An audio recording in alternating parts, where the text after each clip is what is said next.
Brigitte Pfister, vous êtes endocrinologue. Le 4 mars 2022 a lieu la Journée mondiale contre l'obésité. Les patients obèses sont souvent discriminés. Faut-il avoir une nouvelle vision de l'obésité? Merci de me laisser la parole. Effectivement, en tant qu'endocrinologue, je pense que l'obésité doit être prise en charge totalement différemment que nous l'avons pris jusqu'à présent.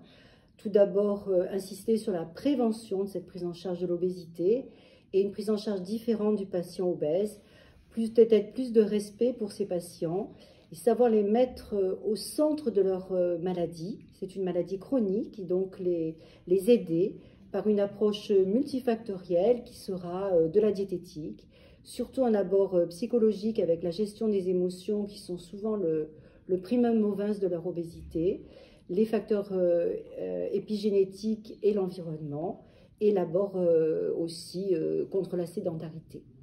Voilà, donc ce peut être à la fois une prévention de l'obésité et une prise en charge de l'obésité en général, de l'obésité elle-même. Merci. Brigitte Pfister, une autre question. Le rôle des perturbateurs endocriniens dans l'obésité, qui sont omniprésents dans l'environnement.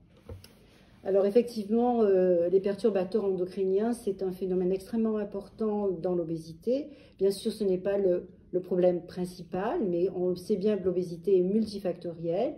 Et donc, nous savons qu'il y a une période en particulier de préconception et qu'on appelle la période des 1000 jours, période de préconception, toute la grossesse et les 2 ans de l'enfant, dans lequel les perturbateurs endocriniens vont avoir un rôle sur la transformation des récepteurs hormonaux, en particulier au niveau des œstrogènes et de l'insuline, et entraînant ainsi un phénomène de risque d'obésité chez l'enfant.